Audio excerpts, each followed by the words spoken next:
Hello family, how are y'all doing? Come on in, share this video. I got some very important information to share with you all, and I'll take some questions at the end, maybe 10 of them, and maybe even go over what took place a little earlier today if you saw the video. But I have to talk about that at the end of this very important update. So I'm going to give you all a chance to come in. Let's go, let's go, let's go. I'm very, very, very excited to talk to y'all today. Hello, everybody. Tanya, Chantel, Teresa, come on in. Ayana, come on in, come on in. Valerie, hey Val. Leisha, come on in. I'm going to keep on. Rena Aquafina. I've really grown to appreciate you and Valerie. You all are phenomenal and amazing, and I see everything that you all are doing. Tiffany, Jacqueline, Latara, Walkeisha. Come on, y'all. I'm still waiting. I got to get to this 1,000 mark. Michael Brown, Shakira. Let's go. Almost there. Amanda, hello. Zara, hello. Come on, y'all. Share this so we can get to the point. Get to the message. Tracy, hello. Felicia, 1,000. Great. So, why am I always waiting for 1,000? Hello, Erica. I'm always waiting for 1,000 so that you all will share. I have enough witnesses because, unfortunately, everybody watching is not watching for the same reasons or the right reasons. But I think with at least 1,000 people watching, you guys can make sure that we can keep a handle on the bull crap as best as possible. So I want to, first of all, I want to clap my hands in total appreciation to everybody who has kept up with what's going on and moving forward. And so I told you all not too long ago about us taking a new case on, and that was the case of Semaj Crosby. And so we know that the coroner has finally released a report.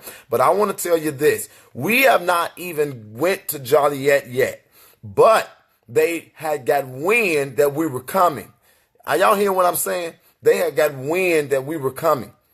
And so I've had a conversation with a few officials in that area about the freedom fighters coming. And then I got a call from some activists who had been working on the case for a while. And I told them under no circumstances that we want to come and step on their feet or undermine the hard work that they put in. And they were kind of upset, said some pretty bad things about me. Hey, when the freedom fighters come, we are not coming to take over. If anything, we're going to come to back up and make things stronger. So I spoke to those activists. I'm supposed to meet with them tomorrow so that we can go over some more particulars of the case. But what has happened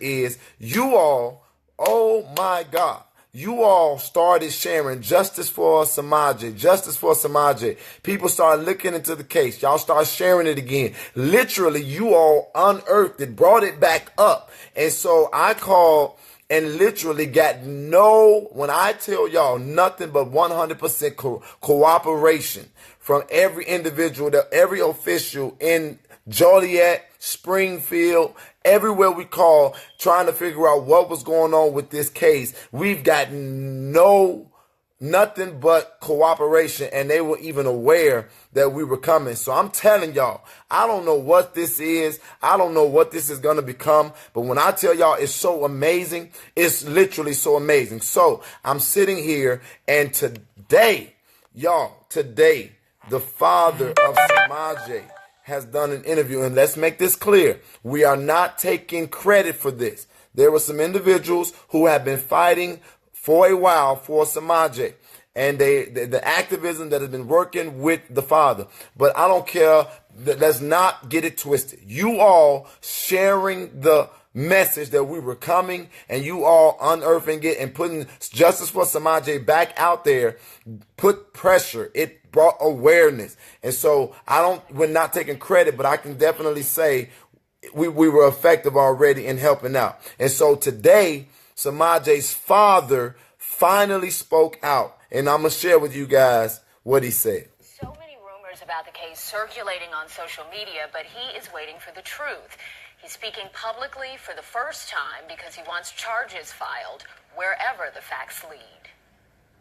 Something has to happen, is going on too long. It's been 5 months since 1-year-old Semaj Crosby was first reported missing in Joliet Township. A frantic search followed, only to end 30 hours later, right in the home where she lived. Her body found under a couch. They came and took me out of my cell and started walking me towards medical. And when I went in there, the detectives was there, and they told me that she died. James Crosby was in jail on a theft charge when he got the news about his daughter. I don't really like for real. I just want my baby to have justice, you know. Justice for Semaj! Justice for Semaj! Community activists took to the streets pushing for answers. And 2 weeks ago, the coroner finally released the cause of death, asphyxia, ruling the case a homicide. No one is charged, but investigators have named several persons of interest, including James Crosby's mother, his younger sister, and his ex-girlfriend, Semaj. I don't know who's responsible. It's kind of hard because it's my family, and you know it's people that I trusted. You know, I've never seen them harm any kids. I've never seen them, you know, be just outrageous to any kid. Will County authorities deemed the home uninhabitable. It later went up in flames, suspected arson. And Semaj's case has raised serious questions about DCFS, which had been investigating allegations of abuse. A caseworker visited the home just hours before the girl disappeared. James says he didn't live there and never suspected someone would hurt his child. If it's an accident and it's a cover-up, they still need to pay because it should have just came out. They prolonged it. Not only is they lying, but they're lying to me, and I trusted all of them. And Lord, we just ask special blessing upon James Crosby. Now he's trusting in prayer and working to build a better future. He has 2 other kids, including one with Semaj's mother. The 8-year-old boy is in DCFS protective custody, and James says he's focused on getting custody of his son while getting justice for Semaj. What does justice look like for you? Putting that person that did this behind bars, let them suffer, just as well as I'm suffering. Semaj's mother, aunt, and grandmother, through their attorneys, have denied involvement. No updates tonight on the investigation from Will County authorities. Mark and Micah, they say this case is still their top priority. Okay, thank you, Gator. Well, we have some breaking news. And there you have it. There's been officially a interview that was done today. The father finally spoke up. It was an in-depth interview that was extended in time. And the Will County Sheriff's Office, who was handling the investigation, has been nothing but kind. And the activists who are out there are getting closer to getting justice for Semaj, as well as the godmother who reached out to us. And so we're not taking credit, but I'm telling y'all, you all across America that shared the hashtag Justice for Semaj, I'm telling you that you all have pushed this thing already a little further. And so that is what I'm talking about. There is a power in us working together on anything. 5 months later, do you all think it's a coincidence that now that we've all decided to bring Semaj back to the forefront, that now something is coming out on the next day? You all are amazing. I understand what case brought us together. We got to stay together. And I'm telling y'all, when justice isn't done, the freedom fighters will be dispatched. But right now, this is where we're going to go from here. So what we're going to do is we are going to talk to the activists who've been handling this case. We are not going to step on their toes, nor are we going to take over. I'm asking you all to continue to cry out justice for Semaj Crosby. Justice for Semaj Crosby. Because we may not have to go out and protest or fight or investigate. All the groundwork that's been done, we may be able to simply amplify it. And that makes us an extremely powerful force, because all over the country, we stand together on anything. We're making things move and things happen. Now that is so amazing. That is so amazing. And to know that this baby has a father that is fighting for her actively brings me great joy. To know that she has a godmother that is fighting for her actively brings me great joy. And so tomorrow I will be contacting those involved, and I'm just excited. And so what do I think we could do now? I want y'all to stand by. I'll give you instructions if we're going to mobilize to Joliet after I've spoken to the activists and the family. I'll let y'all know. But I suspect that you all sharing it did more than enough. You all bringing it up done more than enough. And so with that being said, we're going to go back to start looking at other cases where freedom fighters all over the country can help out. But for now, we keep on declaring justice for Semaj. Is there any questions? I want to take 5 of them. And then I want to talk about what happened earlier today if you saw that video. We don't want to call any numbers yet. I'm asking you all to please stand by. Stand by, okay?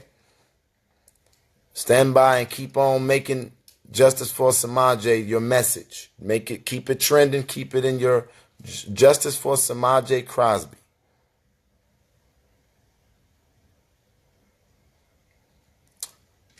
Any questions? I'm going to take 5 and then I'm going to get off of this subject and segue into what happened earlier. Isn't that amazing, y'all? Dad spoke out literally 1 or 2 days after we made it clear we're coming. That's awesome. Okay.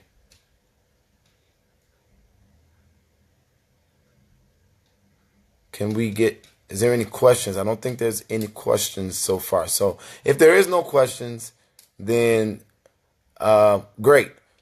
I'm going to allow 3 people to come in the video. If you want to talk, I don't believe they would do anything to help. They haven't yet. Okay, I'm going to allow 3 people to come on and talk to me. But earlier you might have, I'm segueing out of that unless the persons that come on want to talk about it. But earlier you saw what happened at the bank when the gentleman pulled out the firearm. I went live and I videotaped it. I live in a very tough city. I love it with all my heart. I have nothing else to lose. And God has proven to be a great protector. I have nothing to fear. And so when it relates to things that go on in society, I get involved. But don't think that I don't have wisdom, or that I don't assess situations, or that I don't do my due diligence, even with situations that legitimately are fluid right in front of me. I have another phone. I have people that are often with me a lot of the times. So you guys may see me videotaping, but don't think that someone did not call the authorities. And don't think that I'm afraid because someone has a gun. I come from the city of Chicago. I live on the south side. I've dealt with guns in my career. I'm not afraid of guns, and I also know how to assess the situation and to determine if I want to take the risk of possibly having to break some fingers. So you all, we got to make up our mind in society. Either we want people to show up and help, or we don't. And when people show up, stop making it about your perspective. And when I come on live, just be a witness and just be ready to activate if you need to activate. That is what we're about. It's time out for a society that doesn't care, that looks the other way, that's divisively divided, that's hate-filled, suspicious, paranoid, racist, sexist, misogynist, hate-filled. It's time out for that. It's time for us to become a country that recognizes that everyone deserves the same rights, the same justice, the same love, the same freedom, the same pursuit of happiness. And when we get to that place, it'll stop being in America where only a few receive what this country can offer, and it will be what we all can receive together. Because I'm convinced we don't have diversity to be divided and to be hate-filled. We have diversity because it keeps life interesting. There are things that black people can do that white people will never be able to do. There are things that white people can do that black people will never be able to do. And all other races, the same applies. Unless we learn to share the best of our diversity and the intention that it was created for. And so I don't ascribe to people who want to divide us or be hate-filled or be negative or pessimistic, because God, for some reason, decided to spare my life. And so I'm actually going to invite Lobby on here because she just came on. I want to talk to her. I was getting ready to call you, Queen. And I want to know how you feel about the news that just came today.